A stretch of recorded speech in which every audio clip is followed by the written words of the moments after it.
وہ کون سی جگہ ہے جہاں اللہ موجود نہیں؟ کیا آپ جانتے ہیں؟ حضرت علی رضی اللہ تعالی عنہ سے پوچھا گیا اب تک کا سب سے مشکل سوال۔ یہودیوں نے حضرت علی رضی اللہ تعالی عنہ سے پوچھا کہ بتائیں وہ کون سی جگہ ہے جہاں اللہ۔ بسم اللہ الرحمن الرحیم۔ ناظرین، اللہ تعالیٰ نے حضرت علی رضی اللہ تعالیٰ عنہ کو عقل و خرد کی اس قدر عارفہ و اعلیٰ صلاحیتوں سے نوازا تھا کہ جو مسائل دوسرے حضرات کے نزدیک پیچیدہ اور لا ینحل سمجھے جاتے تھے، انہی مسائل کو وہ آسانی سے حل کر دیتے تھے۔ اکابر صحابہ اکرام رضوان اللہ علیہم اجمعین ایسے اوقات سے پناہ مانگتے تھے کہ جب کوئی مشکل مسئلہ پیش آ جائے اور اس کے حل کے لیے حضرت علی رضی اللہ تعالی عنہ موجود نہ ہوں۔ ایک دفعہ یہودیوں کی ایک جماعت حضرت علی رضی اللہ تعالی عنہ کے پاس آئی اور وہ حضرت علی کرم اللہ وجہ الکریم کے علم اور دانائی کے مقام سے واقف تھے۔ وہ نادان یہ سوچ کر آئے تھے کہ اگر کسی طریقے سے وہ حضرت علی رضی اللہ تعالی عنہ کو علمی بنیاد پر شکست دے دیں تو اس سے مسلمانوں کو شرمندگی ہوگی اور ہر طرف ہمارا ڈنکا بجنے لگے گا۔ اس یہودی جماعت نے یہ بھی منصوبہ بنایا کہ ہم نہ صرف آپ سے سوال کریں گے بلکہ آپ سے سوال آپ کی کتاب یعنی قرآن مجید سے نہیں بلکہ اپنی کتاب یعنی تورات سے کریں گے۔ اس جماعت نے من ہی من یہ سوچ لیا تھا کہ اگر حضرت علی رضی اللہ تعالی عنہ ہماری شرائط کے مطابق تورات سے جواب دینے پر راضی ہو بھی جاتے ہیں تو یہی ہماری جیت ہوگی، لیکن کیسے؟ ناظرین، یہودیوں کی اس جماعت کا ماننا کچھ یوں تھا کہ حضرت علی رضی اللہ تعالی عنہ بہرحال حضرت محمد صلی اللہ علیہ وسلم کے ماننے والے ہیں اور حضرت محمد صلی اللہ علیہ وسلم پر قرآن پاک نازل ہوا تو یہ بات ممکن نہیں کہ حضرت علی رضی اللہ تعالی عنہ کسی صورت تورات کے سوالوں کا جواب تورات ہی سے دے سکیں۔ ناظرین، یہودیوں کی جماعت کا سربراہ جس کا نام راس الجالوت تھا، اس کی زیر قیادت یہ جماعت حضرت علی رضی اللہ تعالی عنہ کے پاس آئی تھی۔ راس الجالوت بولا، اے علی، ہم لوگوں نے آپ کے علم کا بہت چرچا سنا ہے۔ حضرت علی کرم اللہ وجہ الکریم مسکرا کر بولے، تو کیا اس بات کی تصدیق کرنے آئے ہو؟ راس الجالوت بولا، ہم آپ سے چند سوالات کریں گے، آپ کو ان سوالوں کا جواب ہماری کتاب تورات سے دینا ہوگا، اور اگر آپ نے سب کے سامنے ہمارے سوالوں کے جواب دے دیے تو ہم آپ کو باب العلم مان لیں گے۔ حضرت علی کرم اللہ وجہ الکریم نے مسکرا کے جواب دیا، میں فی الحال اس بات سے بالکل غافل ہوں کہ تم لوگ کیا سوالات کرو گے اور تم کیا سوچ کے آئے ہو۔ اگر میں تمہارے سوالوں کے جواب دینے میں کامیاب ہو گیا تو کیا تم لوگ دین اسلام قبول کرو گے؟ یہود اس بات پر آمادہ ہو گئے کہ اگر ان کے تمام سوالوں کے جواب انہیں تورات سے مل گئے تو وہ یہودی مذہب چھوڑ کر اسلام قبول کر لیں گے، اور یہ اس بات کی دلیل ہوگی کہ جن سے آپ نے علم سیکھا ہے وہ یقیناً اللہ کی طرف سے بھیجے گئے سچے نبی ہیں۔ ناظرین، اب تمام معاملات طے پا چکے تھے اور پورا مجمع خاموش ہو کر بیٹھ چکا تھا۔ سوالوں کا سلسلہ شروع ہوا۔ یہودی عالم راس الجالوت نے مجمع کی جانب دیکھا اور علم کے تکبر سے بھرپور لہجے میں سوال کیا، اے علی، یہ بتائیے کہ وہ کون سی چیز ہے جو خدا کے لیے نہیں ہے؟ یہودی یہ جانتے تھے کہ مسلمانوں کی کتاب میں درج ہے کہ ہر چیز اللہ کے لیے ہے، اور اس بات کا جواب حضرت علی کے لیے دینا ناممکن ہوگا۔ مجمع میں بیٹھے تمام افراد سوچ میں ڈوب گئے کہ کائنات میں کوئی ایسی چیز بھی ہے جو اللہ کے لیے نہ ہو۔ تب حضرت علی رضی اللہ تعالی عنہ نے بغیر کسی توقف کے فرمایا کہ تم جاننا چاہتے ہو کہ وہ کون سی چیز ہے جو اللہ کے لیے نہیں ہے، تو اس کا جواب شرک ہے۔ اللہ ہر قسم کے شرک سے پاک ہے۔ تمام مجمع جو بیٹھا سن رہا تھا بے ساختہ واہ واہ کہہ اٹھا۔ ناظرین، اب راس الجالوت نے دوسرا سوال کیا، اے علی، یہ بتائیے کہ وہ کون سی جگہ ہے جہاں اللہ موجود نہیں ہے؟ حضرت علی نے اس کو فوراً جواب دیا کہ اللہ تعالیٰ ہر جگہ موجود ہے۔ اس پر راس الجالوت بولا، اس سوال کا جواب آپ ہمیں ہماری کتاب سے دیں۔ حضرت علی رضی اللہ تعالی عنہ نے فرمایا کہ کیا تمہاری کتاب میں یہ نہیں لکھا ہے کہ حضرت موسیٰ علیہ السلام کے پاس ایک فرشتہ آیا اور حضرت موسیٰ علیہ السلام نے اس سے پوچھا کہ تم کہاں سے آئے ہو؟ تو اس نے جواب دیا کہ میں 7ویں آسمان سے آپ کے پاس حاضر ہوا ہوں۔ اتنے میں حضرت موسیٰ علیہ السلام کے پاس دوسرا فرشتہ آیا۔ حضرت موسیٰ علیہ السلام نے اس سے پوچھا کہ تم کہاں سے آئے ہو؟ اس نے جواب دیا، میں زمین کے 7ویں طبق سے آپ کے پاس حاضر ہوا ہوں۔ حضرت موسیٰ علیہ السلام نے پہلے فرشتے سے پوچھا، 7ویں آسمان میں تمہارے قریب کون تھا؟ فرشتے نے جواب دیا، میرے قریب میرا رب تھا۔ حضرت موسیٰ علیہ السلام نے زمین سے آنے والے دوسرے فرشتے سے پوچھا، تمہارے قریب کون تھا؟ اس نے جواب دیا، میرے قریب میرا رب تھا۔ تو اس سے یہ معلوم ہوا کہ بلندیوں کی انتہا ہو یا گہرائیوں کی انتہا، اللہ رب العزت ہر جگہ موجود ہے۔ ناظرین، راسل جالوت اب تھوڑا گھبرا گیا تھا یہ دیکھ کر کہ حضرت علی رضی اللہ تعالی عنہ نے اس کے سوالوں کے جواب اس کی کتاب ہی سے دے دیے تھے۔ اب اس نے حضرت علی رضی اللہ تعالی عنہ سے تیسرا سوال پوچھا، اے علی، یہ بتائیے کہ وہ کون سی چیز ہے جو خدا کے قریب نہیں ہے؟ حضرت علی رضی اللہ تعالی عنہ نے فرمایا کہ ظلم ایک ایسی چیز ہے جو میرے رب کے قریب نہیں ہے۔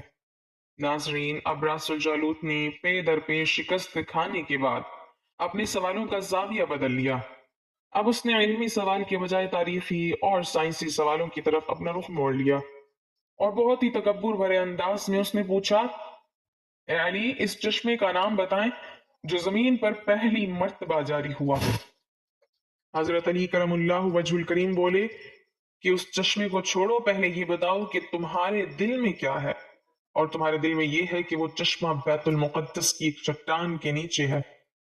راسل جالوت کے منہ سے بے ساختہ ہاں نکلا تو حضرت علی بولے کہ آج اپنی اصلاح کر لو، کیونکہ زمین پر بہنے والا پہلا چشمہ وہ نہیں جسے تم لوگ سمجھتے ہو، بلکہ زمین پر بہنے والا پہلا چشمہ وہ ہے جس سے حضرت خضر علیہ السلام نے پانی پیا، اور یہی وہ چشمہ ہے جس سے آب حیات جاری ہوا۔ ناظرین، راسل جالوت اب مزید گھبرا گیا تھا۔ اس نے اس گھبراہٹ میں حضرت علی رضی اللہ تعالی عنہ سے ایک اور تاریخی سوال کیا، اے علی، یہ بتائیے کہ وہ کون سا پتھر ہے جو آسمان سے پہلی دفعہ اتارا گیا؟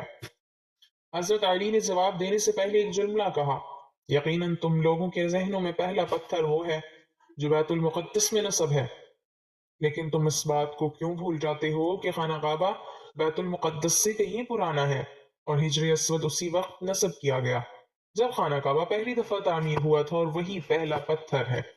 یہودی آپ کے جوابات سن کر ہمت نہ کر سکے کہ انہیں غلط قرار دیں، کیونکہ وہ ہر جواب انتہائی دلیل کے ساتھ دے رہے تھے۔ اب ان کی اصلاح بھی کرتے جا رہے تھے۔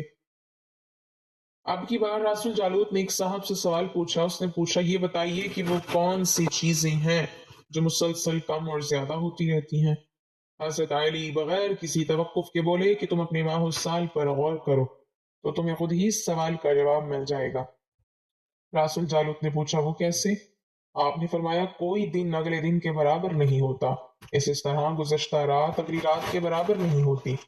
یہی وہ دو چیزیں ہیں جو مسلسل کم اور زیادہ ہوتی رہتی ہیں۔ راسل جالوت نے جواب سن کر حضرت علی رضی اللہ تعالی عنہ سے ایک اور سوال کیا کہ زندہ رہنے کی پہچان سانس لینا ہے، کیا کائنات میں کوئی چیز ایسی بھی ہے جو سانس لیتی ہے مگر زندہ نہیں ہے؟ حضرت علی رضی اللہ تعالی عنہ نے فرمایا کہ صبح جب نکلتی ہے تو سانس لیتی ہے، حالانکہ صبح کے پاس نہ روح ہے نہ جان۔ یہ سن کر وہ جلدی جلدی بولا، اچھا یہ بتائیے کہ دنیا میں وہ کون سی جگہ ہے جہاں سورج کی کرنیں ایک دفعہ تو پڑی لیکن دوبارہ اس جگہ کبھی سورج کی کرنیں نہیں پہنچ سکی؟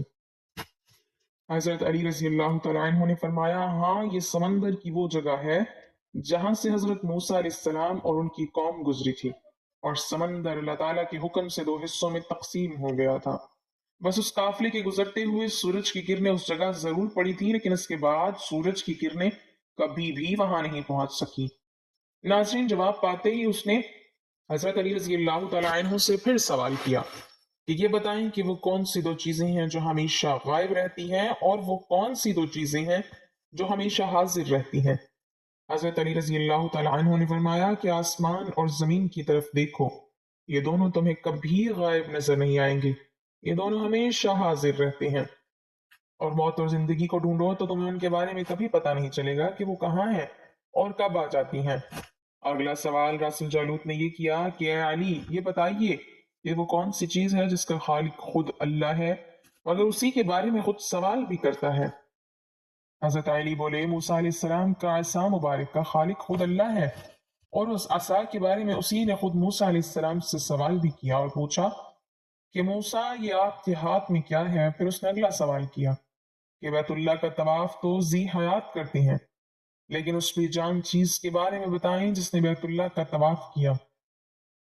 حضرت علی کرم اللہ وجہ الکریم بلا توقف بولے کہ کشتی نو ایک ایسی بے جان چیز ہے جو طوفان کے دوران اس مقام پر پہنچی جہاں بیت اللہ ہے، تو اس نے اس کے گرد 7 چکر لگائے۔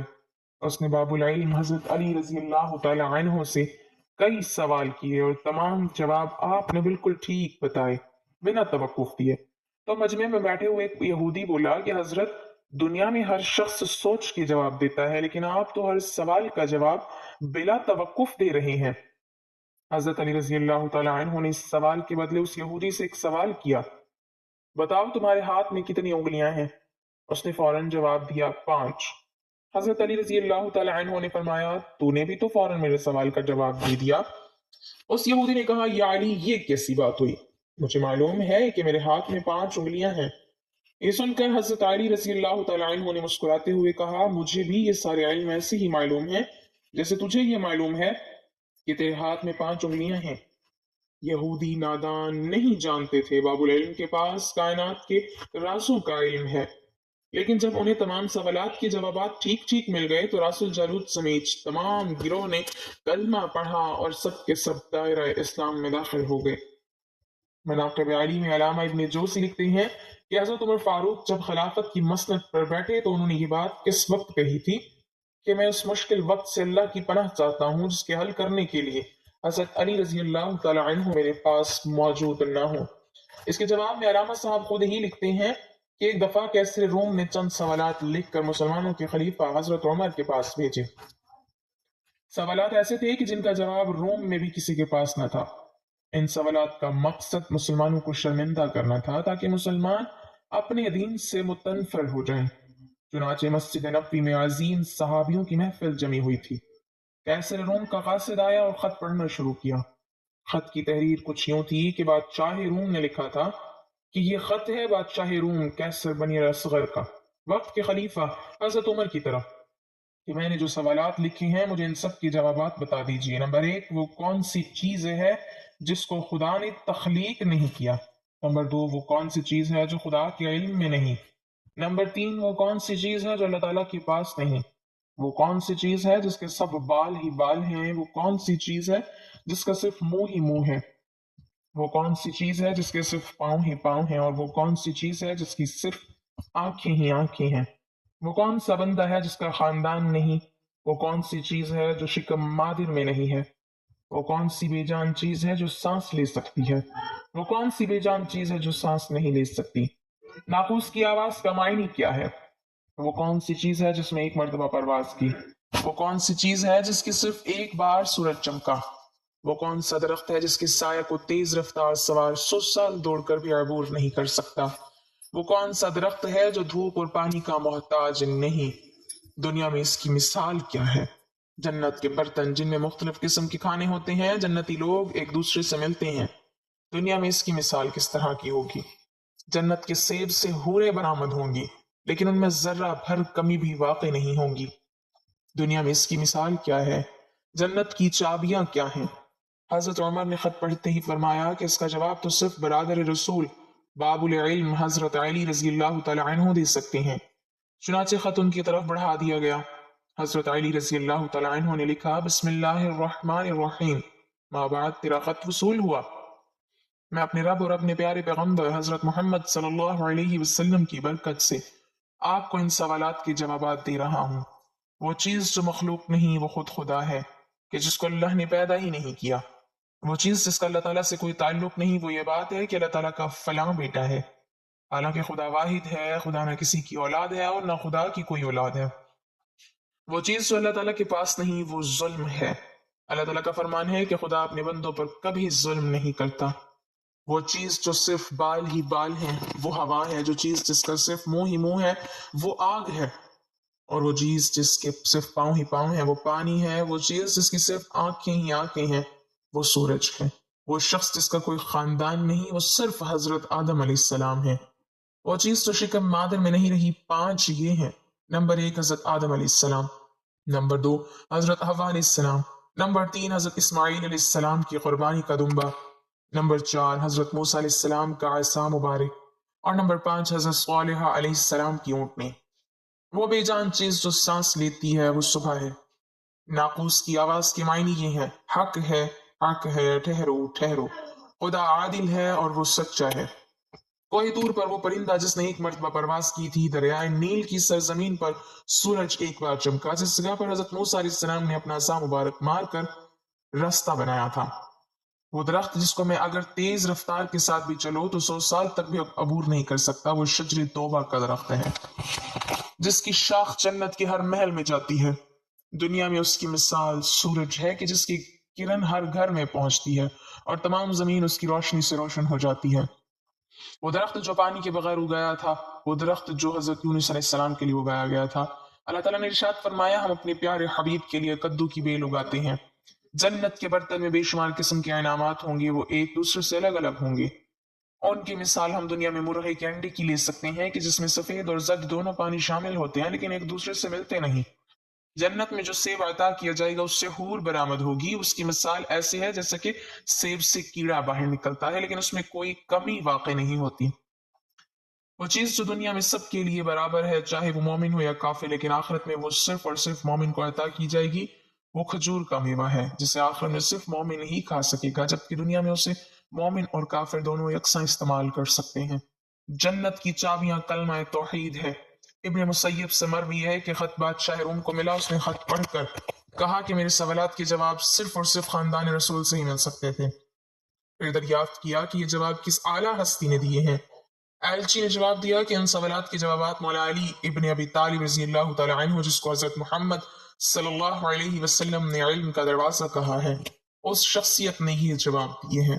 یہ خط پڑھنے کے بعد کیسر روم نے حضرت علی رضی اللہ تعالی عنہ کو خط لکھا کہ مجھے آپ کا ارسال کیا ہوا خط مل گیا ہے۔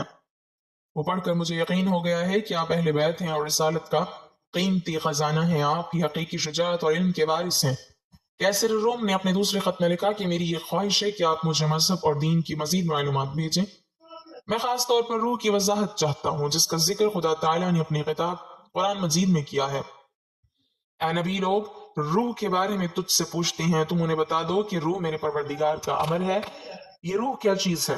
مولا علی رضی اللہ تعالی عنہ نے جواباً خط میں یہ لکھا کہ ما بعد، روح ایک نورانی نقطہ ہے اور ایک غیر مرئی مخلوق ہے جس کو اللہ تعالیٰ نے اپنی قدرت کاملہ سے پیدا فرمایا ہے اور اپنے خاص خزانے سے نکال کر اپنی ملکیت میں رکھا ہوا ہے، اور یہی روح ہی اصل میں ہر چیز کا سبب زندگی ہے، اور ہر روح جاندار کے پاس ایک وقت مقررہ تک امانت ہے۔